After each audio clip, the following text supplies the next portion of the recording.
The Flogcast may occasionally contain explicit content that makes it not safe for work or for minors. It also doesn't provide an excuse to use the same words on Bay 13. Normal big footy rules still apply.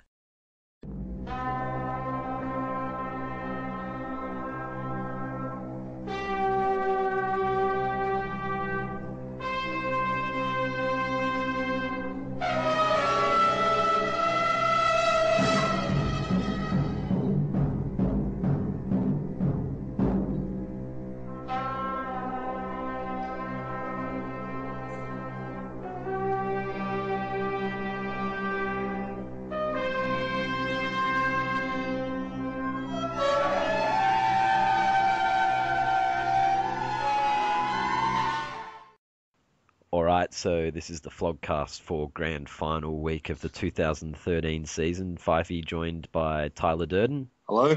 Dan. Evening, everyone. Paddles. Hi. And our new addition with his team in the grand final from Hawthorn, Network Nerd. How's it going, guys? Before we begin, as it's grand final week, there's always the national anthem sung, and Flogcast is no exception. This week, it's going to be performed by our very own favourite singer, due to him winning the poll that we had about 6 weeks ago. Paddles will sing the national anthem for us. Take it away, Paddles. Well, firstly, I'd just like to say that I support Tony Abbott's war on common sense and logic. I support him taking all the cash out of all the poor and anyone who is against Rupert Murdoch's evil plan and giving it all to the rich with the paid parental leave scheme and Just sing the anthem. with the paid parental leave scheme. Oh, for God's sakes, we don't want Laurie Oakes. We just want you to sing the bloody anthem. Just wait this out. I will now sing the Kazakhstani national anthem to the tune of the Australian national anthem. Oh, jeez. Kazakhstan is the greatest country in the world. All other countries are run by little girls. Kazakhstan is the #1 exporter of potassium. All other Central Asian countries have very little no potassium. What the hell? All other countries are home of the game. Oh, fuck, I forgot the rest of it. Oh, Paddles. That was brilliant. Round of applause for Paddles. You know what that reminded me of? If anyone ever watched Spicks and Specks when they used to sing from the unrelated book, Yes. that is exactly what that sounded like to me. I've got Good good. on Paddles. Done us proud. Excellent. So, look, the grand final's the big thing this week, but we will look back before we look forward, and I think perhaps a moment's silence is in order for the Kennett Curse. What do we reckon? Yes. 10 seconds. 10 seconds. How about 11? Okay. No fucking silence. That's just ridiculous. So I'm very happy that we actually have this week a Hawthorn supporter on the Flogcast in Network Nerd. And kudos for you to coming on, mate, because all of your friends, I don't understand why they won't come on because you've been the best side all year. You beat the Cats and you're into the grand final and favourites. So why are all of your mates running scared, Network? Look, we're clearly a superstitious bunch. No Purple Puffs thread. We tried to lay back on the Sig and Avatar bets, and I think we're definitely trying to keep a lid on it before this year's grand final because we won't show our faces on the bay if we lose this week, that's for sure. But definitely glad we got the win. I had my doubts at three-quarter time, but it was great that we got the win and glad to get that monkey off the back. And also the weekend was capped off by the Box Hill Hawks getting over the Geelong VFL side. That was the icing on the cake because we've always been lambasted for our lack of quality youth, and it was good to put those demons to bed, so to speak. Just on that, keeping a lid on it, has anyone bothered to tell Shep? Oh, let's not worry about Shep. He is, I think, for all intensive purposes, he's a little boy. He's got these teenage hormones running through his veins, and he has a bit of the twitchy bum hole going. But I want to go back to what Network Nerd said, and he's completely right. You must have been really, really worried come three-quarter time. I wasn't. I thought that 20 points was nowhere near enough to get over the Hawks. I was very surprised by the VFL result, but this is a great opportunity for Hawthorn to do the double, and they are in a prime position to do it. They are fit. They are in form and they can do it. So they can win the VFL and AFL premiership, and good luck to them if they can. Yeah, for sure. I can't see many excuses. It's hard to justify any loss, but definitely this year, I mean, we've got next to no injuries, just a couple of mid-range players out. All the stars are there. They're all fit, all been back for quite a while. Yeah, it'll be a very bad place for us if we were to lose this one.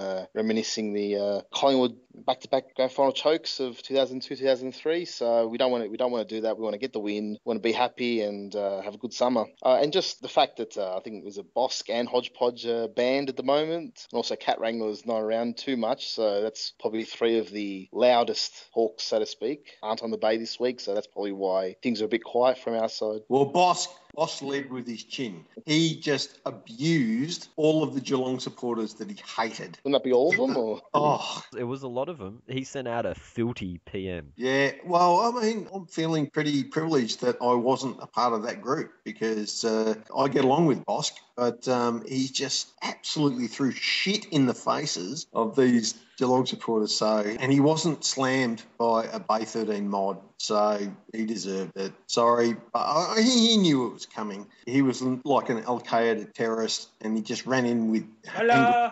He went, hello, tearing hand grenades off himself, and he blew himself up and everyone else around him. But he won't care because his Hawks are in the grand final and they're favourites to win. Yeah, admittedly though, is there any team in AFL Hawthorn would less like to come up against in the grand final if they were a little bit nervous? Because that's what Freo do. Freo are now the team that force you to beat them. You have to play well to beat them because they're always at that pretty consistently high pressure level, and you've got to be able to lift above them. So Hawthorn can't afford to be too off their game for too long. I don't think it'll be all that close, to be honest, this week. I mean, Freo against Sydney last week, and I mean, they were very good, but in that last quarter, they were so stuffed. I mean, and they're going to have to travel, and they'll have one less day recovery on Hawthorn, and I mean, I can see them pushing the Hawks for a quarter, maybe a half, but I think the Hawks will be too strong. I mean, we haven't seen enough evidence of Freo being, that dominating defensive team on the MCG too much, have we? No, but we don't see them on the MCG much either, though Richmond did beat them reasonably easy. They had a few injuries. Mid-year we beat them, but then they got a nice training run against Melbourne. Yeah, but everyone beats Melbourne. I know, but they got to play the MCG like they wanted, work out a bit of it very late in the season. Well, put it this way. What we saw last Saturday night, we won't see this Saturday, I don't think. I just want to know what excuses Hawthorn will come up with should they lose the grand final, because they won't be able to blame that the opposition got the extra day, and they won't be able to blame the Cola. You absolutely love talking about teams and excuses. You've been saying that for weeks. So give me the top excuses that Hawthorn would give if they lose. They might blame that Fremantle had the win for 3 quarters. Fremantle, the AFL set. Yeah, because The umpires are going for Fremantle. There's massive wind at the MCG. Cat Wrangler told us early this season. It's gospel. Yeah, that Hawthorn played against the wind for 3 quarters in last year's grand final. Oh, yeah. Well, he's going to piss and moan about that, He hasn't fronted, so what can we say about that? Network Nerd, what do you think is going to happen this weekend? Well, I don't want to think about any excuses because I really can't. All due respect to Paddlepop, those excuses probably won't go too far on the bay. No, I can't see any excuse aside from anything that happens on the day, some shocking decisions or anything like that. But I'm not one to blame umpires. No excuses here. They've been up for 2 years. They've got to get a flag. Don't want to say it's probably the last chance we'll have. We definitely get a few people dropping off. I'm conceding that Buddy's gone. No excuses this year. We've got to win it. That's it. Yeah, but Matthew Nicholls has got to get into. Yeah.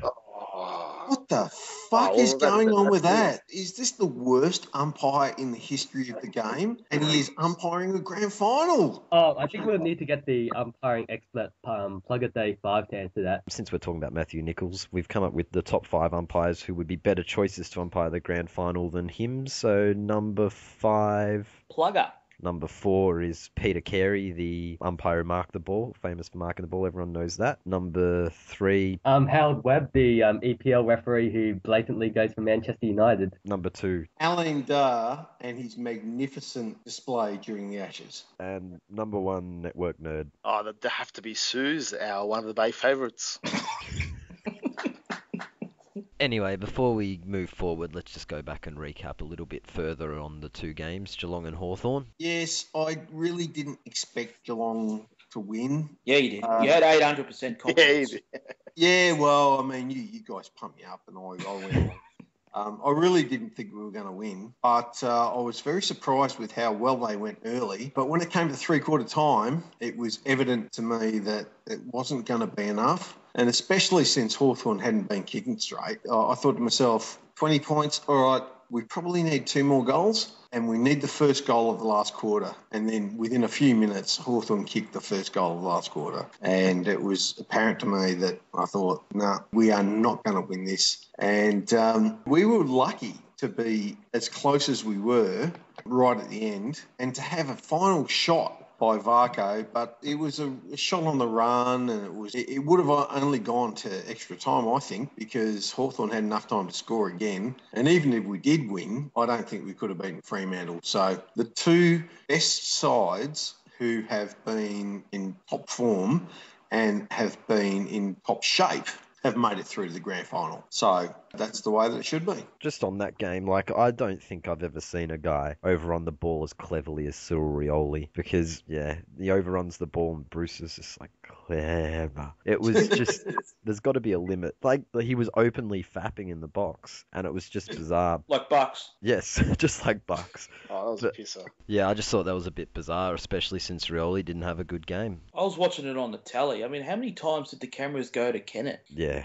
I mean, I was thinking to myself, I mean, he's going to need security if the Cats get up. Network nerd from the other perspective. Talk us through how you saw it. The way I thought of it would be that if Geelong got away to a good lead, Hawthorn may be able to rein them in because Geelong did have a tough game last week. So if we were within 10, 15 points at three-quarter time, I thought it would be a shot. 20 points, I thought, as you were saying there, Teach, that if you did get the first goal or two in the last quarter, we probably wouldn't be able to overrun you guys. I admire Geelong for the ability to score quickly. So even though we had our noses in front towards the end, even if there was still a minute on the clock, Geelong could easily score 1 or 2 goals. And look, if that Varco shot went through, then who knows what would have happened in extra time. But the way I see is that we've got nothing out of Rioli, Roughhead and Franklin this week. So the previous game against Geelong. So really, if one of those guys sort of fires up this week for the grand final, hopefully we get over the line. But no, it was a good, tough game, and hopefully it puts us in good stead for next week. Yeah, Gunston stepped up big time for the lack of forward options. The Hawks were good. They deserved to win, and all power of luck to them next week. So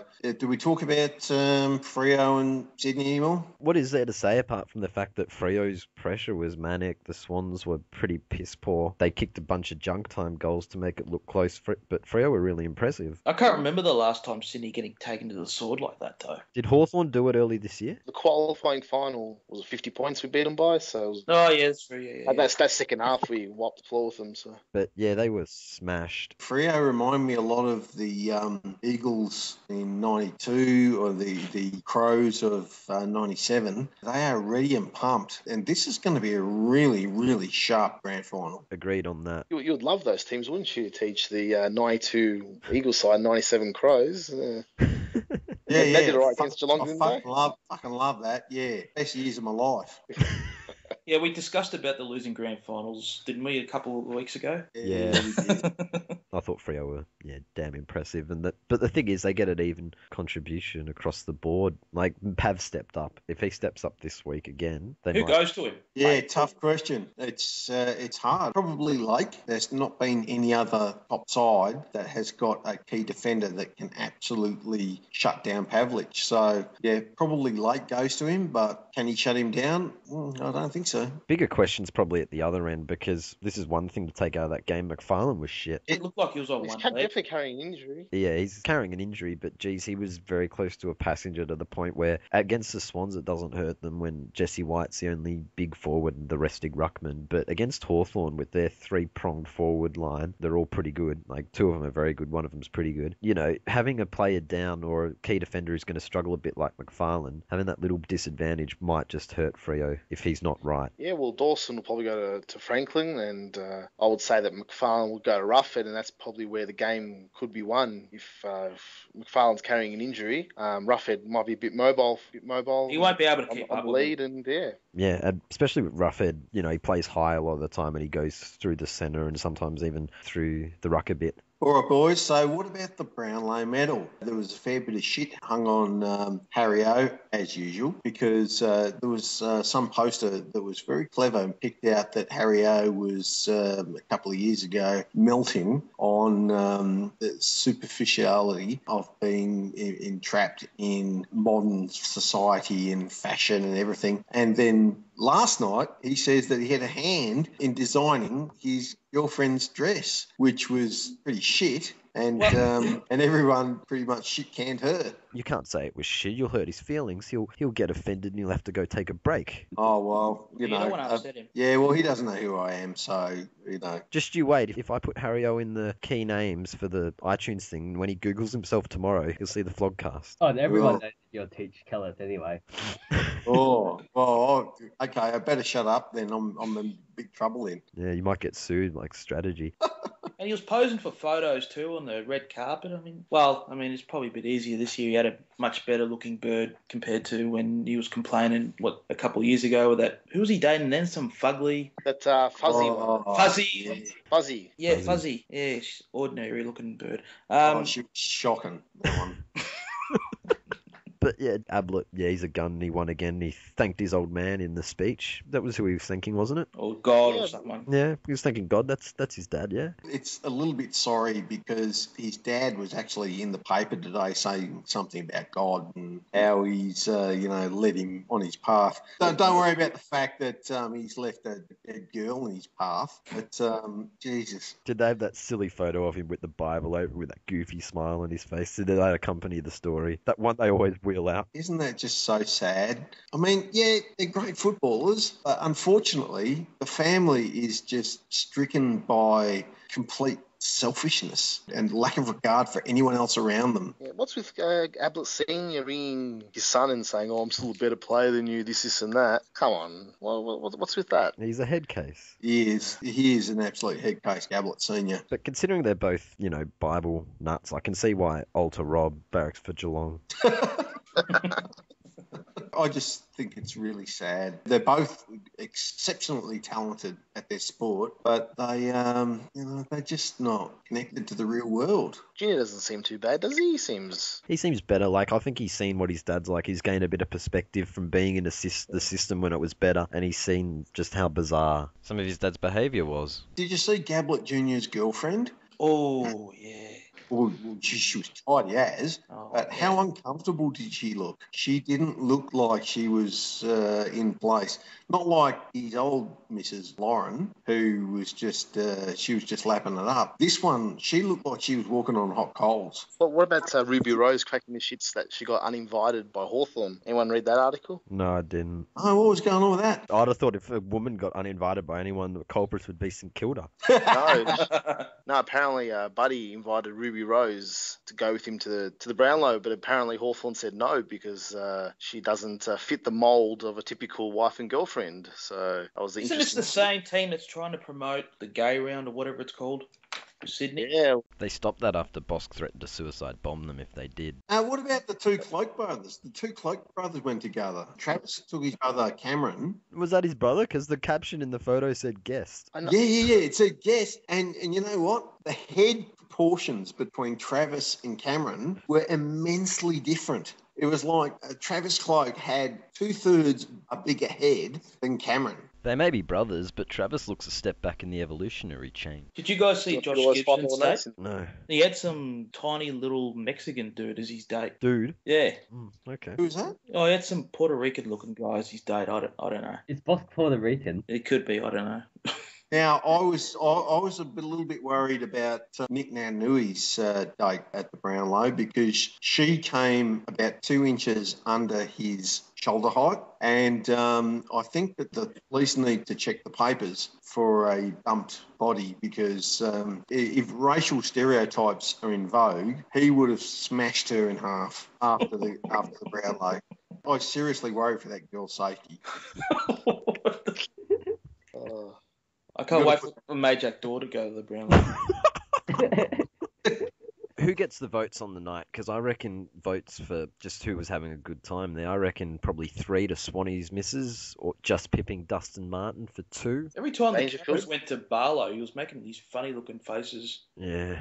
But you could tell he wasn't drinking. I guess maybe he's a bit uncomfortable. Yeah. Who else looked to have had a few? Well, you could see that everyone who got a vote that wasn't playing in the grand final this weekend, they were validating The the lagers. lagers. Yes, they were having a drink every time they got a vote. So I think that's why Swanee got completely smashed. Because he looked like a complete hero before he got in there. His acceptance speech would have been great. Oh, it's fantastic. I reckon that's why when he didn't get the votes, Pendlebury got the votes in round 23, you could hear the audible "fuck you" or "fuck off" or whatever it was from someone on his table to Pendlebury. It was just about the moment of the night. Well, his missus would have been okay that night because he just would have just rolled over and just snoozed out. What about, was it Jimmy Bartell's missus who was doing she was doing a little bit of the catwalk stuff? Yeah, I saw that. So Jimmy Bartell's Mrs. Nadia, she was getting a little bit in front of the camera, probably trying to bump up her beau's chances, but it didn't work out. Though she did look pretty special. She looked like a Twix bar in a dress. Oh, Jimmy Bartell having Mrs. Hodgepodge dislikes this. I was just about to say that. Well, I'll tell you what, though, being a footballer and having money, doesn't that just buy you currency, really? You can write your own check. The ugliest men in the world, as long as you can play football and earn money, you are going to get some currency in that. So, You're going to get a nice trumpet. Oh, yeah. We saw that. I think that a lot of those players' wives there and girlfriends, I think they're a lot connected to Essendon and Stephen Dang for the AOD because the fake tans that were going on, we've just come through winter and a lot of them were looking through they've been in a year in Bermuda. No, Mexico. Oh, of course, Mexico, yes. Yeah, that's where it all came from. Was Hurdy there? Nah. No, he wouldn't be allowed to be there. Well, he's a past Brownlow medalist. Yeah, but he can't go. I suspect his invite was lost in the mail. Anyway, I think just on that, Assad is looking at Essendon again for the drugs, and I think that's a good thing. Absolutely. And the exodus is apparently about to begin with Cramery set to walk. Yes, Cramery has put his hand up and said that he wants to look at trades. So who would take him, though? Bulldogs, big money. Well, any club would have to make the player sign a contract with contingencies in place so that, for example, if he was to be suspended or whatever, then the Bulldogs wouldn't be obligated to pay him out or maybe give him an X amount of his contract. I mean, you couldn't... Straw poll, yes or no, would you take Cramery? Not at the price asked. Dan? No. No, but I can actually imagine Angus would. You need a key forward. How can you say no? You've got John O'Brien for one more year at best. No, Billy Longa's going. Yeah, not that he could play forward, but... Network? No way, no in Hawthorn. Yeah, they don't need him. They got 3 of them. Even if Buddy leaves, they've still got 2 good ones. Shit, I'd take him at the Cats, yeah. That's because Pods is old, though. Pods, yeah. And Cramery's set to walk, but in a big backflip from last week, Dusty's got no buyers. Ooh, yeah. So that's very interesting. It's playing out nicely because Conker re-signed, as I hoped, 3 years. And now... But do you want him to stay, Fyfie? Yeah, because I think that any contract you'd have would have, obviously, if he violated anything, we'd be able to just cut on him. And he can play football. He polled 16 votes last night. He can play. It's just one of those things where you just don't pay overs for him, and we're not going to end up doing that now. Well, you can get him at a reduced price now because no one else is going to take him. So you give him a take it or leave it offer, and he has to take it. Yeah, and his manager as well. Geez, hasn't he made himself look good in the last week? I can't imagine any 18-year-old out there, any of their parents are thinking, geez, I want my kid managed by Ralph Carr. Glorified real estate salesman. What made GWS change their mind so quickly, do you think? Well, what I read was that he was interviewed by them as he went up there, and they said, who do you take to be your advisors and mentors? And he listed 5 people who are all a part of the Richmond Football Club. And so they were like, if we take this, he's got no one outside of Richmond that he listens to. And, what a massive mistake that would have been. You know what they should have said? They should have asked him, Dustin, can you do the alphabet for us, please?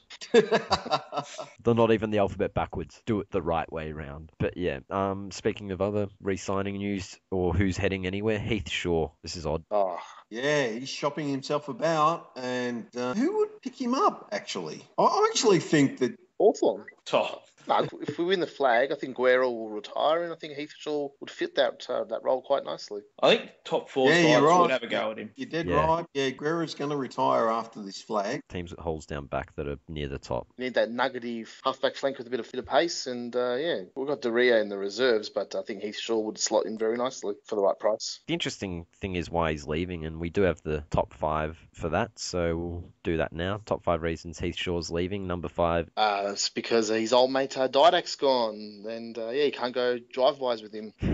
Number 4. Deedsman became top dog in the back line. Number 3, he got sick of Maxwell pointing at him on the field, and I imagine anyone would. Number 2, Travis Cloak has taken over his parking spot. figures. And number 1, The number one reason why Shaw is leaving Collingwood is because Harry O, unfortunately, finds his jokes offensive. but yeah, I don't think I'd have him again based on the price asked. I'd take him at Geelong. Yep, I think he'd fit in. Josh Hunt's spot. Yep. No, Josh Hunt's gone and Cameron Guthrie's got his spot. Oh, fair enough. Guthrie looks like he's built like a girl, but probably has more intensity than Josh Hunt. Definitely more intensity than Mackie. Oh, Oh, fuck off. You fuckers have the hate for Mackie. He's a fucking great player. I rate him. I rate him. Yeah. And finally on the contract front, Jack Watts got 3 years at Melbourne. He got 3 votes on Monday night and he got 3 years at Melbourne. Oh, Paul Roos is really setting a solid Bloods-style culture at Melbourne. And he's going to play him in the midfield, we hear. Doing what? Look, to be honest, he can become a good player. He can, but it's going to take years because Roos needs to just change every single coach in that place and just clean it out. But at least, they've got Peter Jackson now. They've got Roos. It's going to take 3, 4, 5 years, but they can turn it around. Yep. Yeah, they've got the right Absolutely. people in place. I mean, Peter Jackson is ruthless as a businessman, and Paul Roos is probably the best coach available. So it's all on them now. I mean, if they can't get out of the Malays. yeah, I mean, where to then? Well, they're guaranteed premierships, aren't they now? According to that thread early in the year. Oh, yeah. Well, of course they are because we've been reading those threads for the last 10 years. Yeah, the Demons will be fine. They've got plenty of Demon pride. Brisbane getting a new coach. Justin Lepich has been announced as our new coach. I personally have Mick Daly. Another crazy redhead. Yeah. Well, he has served his apprenticeship as an assistant, and I actually looked this up. This year, as a defensive coach at Richmond have conceded the third least amount of points. So I think he's ready to be an AFL coach. So I'm happy with that appointment. But what I'm not happy about is the fact that we sacked Voss to get him. Voss was a spud. Get over it. He was starting to come good, I thought. I don't think You guys- Voss was a spud. I don't think so. I think he made some early mistakes. Made a lot of early mistakes. Though. Yeah, but his board was just terrible behind him. So, Paddles, like I said, you need to get out of that cardboard box and you need to get over there and kick out that board. I expect Lee Matthews to be on our board in a few days because the AFL obviously is trying to get Angus out as well. They can see what damage he's doing to our club. Well, that'd be great. If you can get Lee Matthews on the board and get some stability there and get all of the backing that Lepich needs, I've heard good rumours that Chris Johnson's interested in becoming assistant under Justin Lepich and Mark Harvey's going to stay, so I hope that eventuates. I've heard Mark Harvey to Essendon's almost done. No matter if Harvey goes, the Bryans have got a good, solid, youthful... They're all leaving.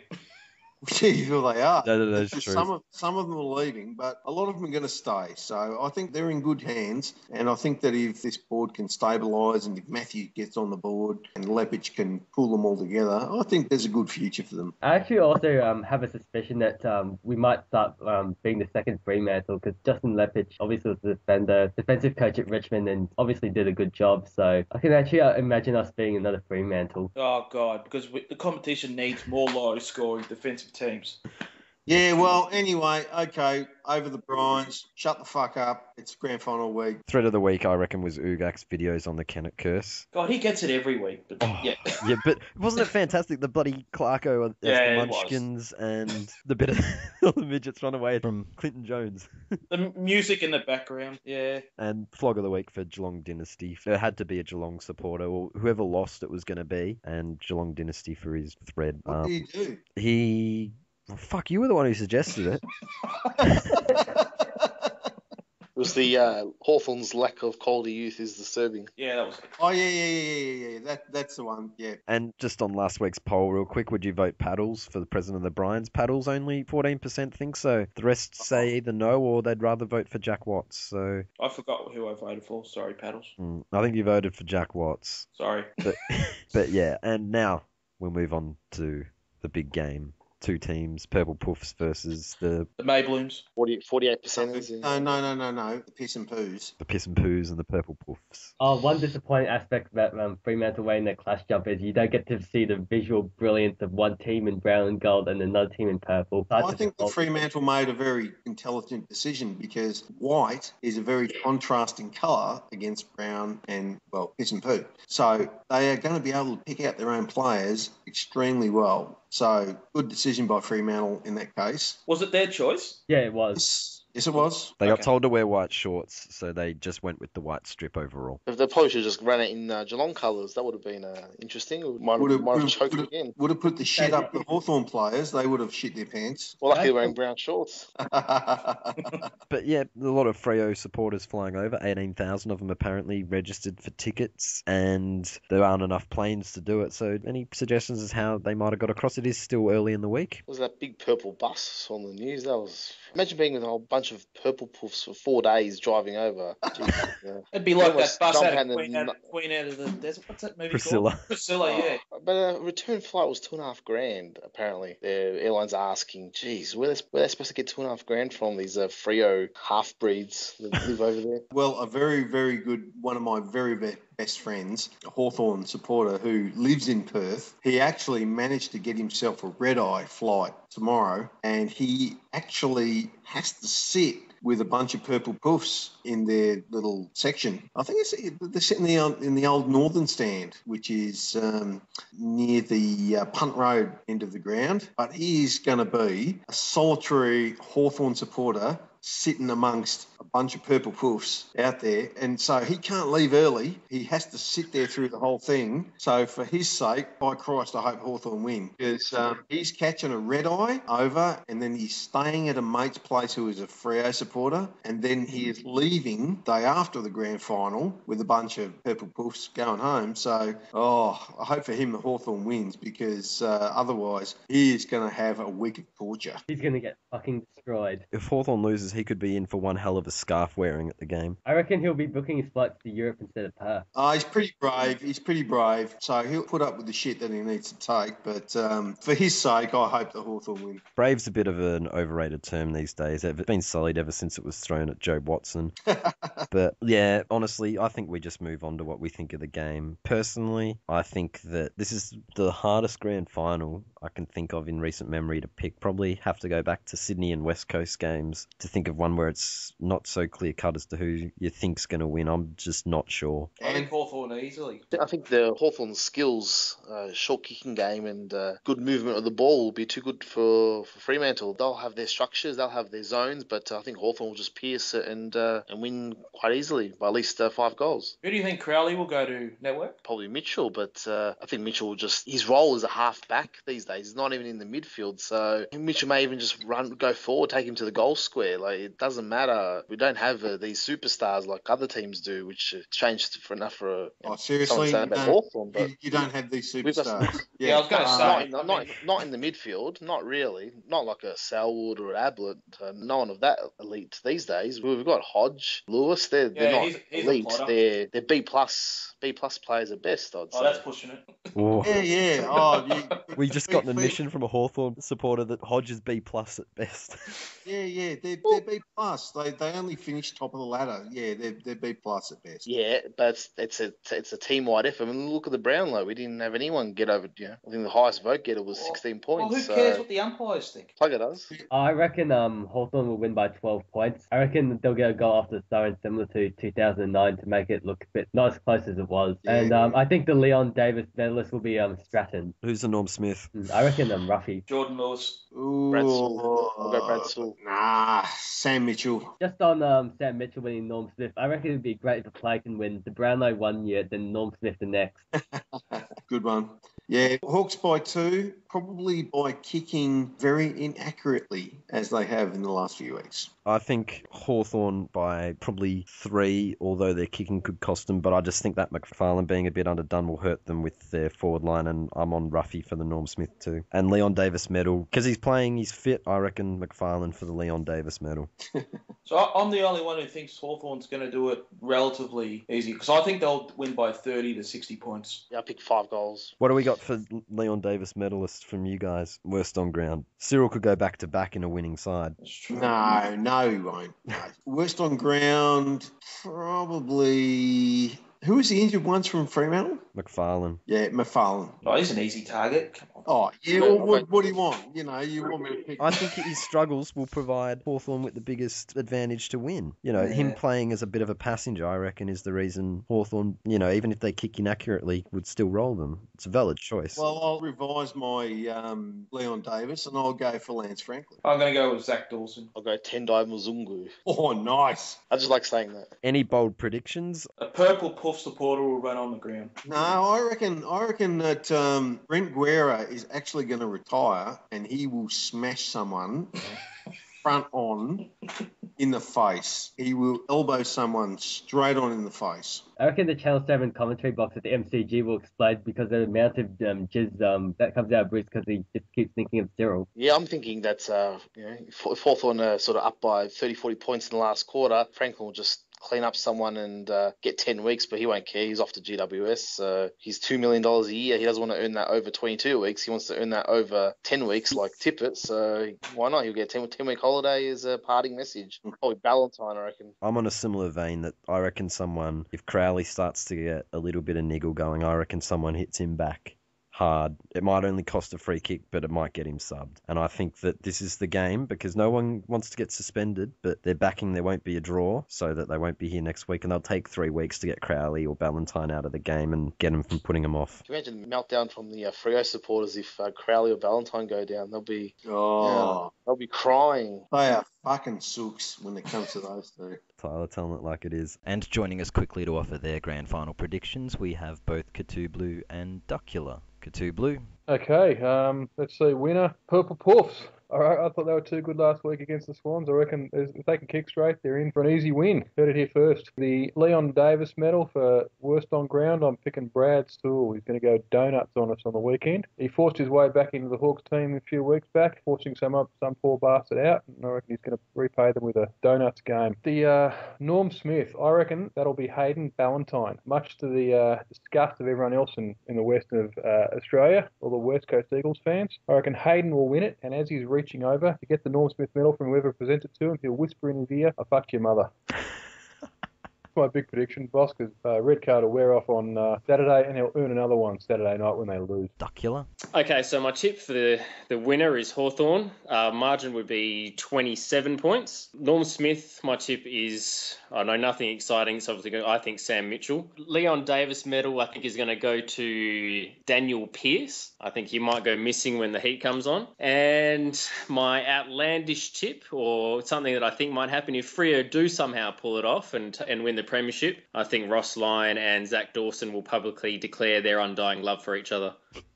Now that we've got you, Clarko and West Coast. Yeah, look, man, I'd be so stoked if that came to fruition, but I think it's just been thrown up in the air because the Eagles have the money and it's still kind of uncertain about what Clarkson wants to do. But Look, let's put it this way. Would you rather concede Fremantle winning a premiership if it means that Clarko gets sacked and comes to West Coast? Or would you rather Fremantle still lose and West Coast find someone else? It's a tough call. I'd rather have my cake and eat it too. But I think, this is going to sound so bitter. I'd rather see Hawthorn win and us not get Clarkson. So, yes, this was the grand final edition of the Flogcast. Hopefully it's a good game and all that, but it's been a pretty good season so far. Thanks for everyone listening, and thanks to those who've come on, including our first one, Network Nerd. Nice, guys. Thanks for inviting me. Tyler Durden. Yeah, well, we've had no Freo turds turn up, so since Network Nerd turn up, go the Hawks. Yay. Paddles. Bye. And Dan. See you, everyone. Thanks also to our special guests, Cthublhu and Duckula. And just to take us out, I think Paddles is going to sing for us again. Oh, yeah. Come on, Paddles. Come on, Paddles. Song. Encore. Pakistan is the greatest country. Paddles, I told you I wanted you to sing The Winner Takes It All from ABBA. You'd be brilliant at that. I haven't even heard that song yet. The winner takes it all.